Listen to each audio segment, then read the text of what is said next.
Dahil Pilipino akong namumuhunan sa kinabukasan. Boto ko yan.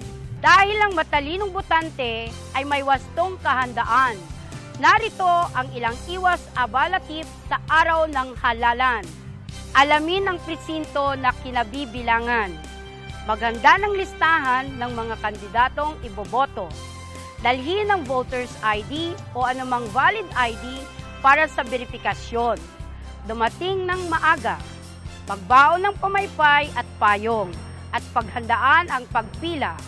Huwag hayaang malukot, mabasa o madumihan ang ballot form.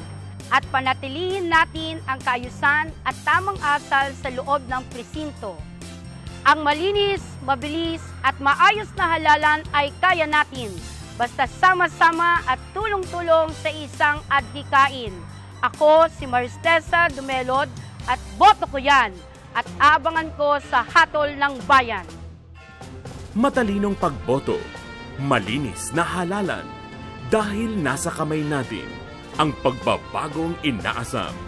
Boto ko yan! Boto ko para sa bayan!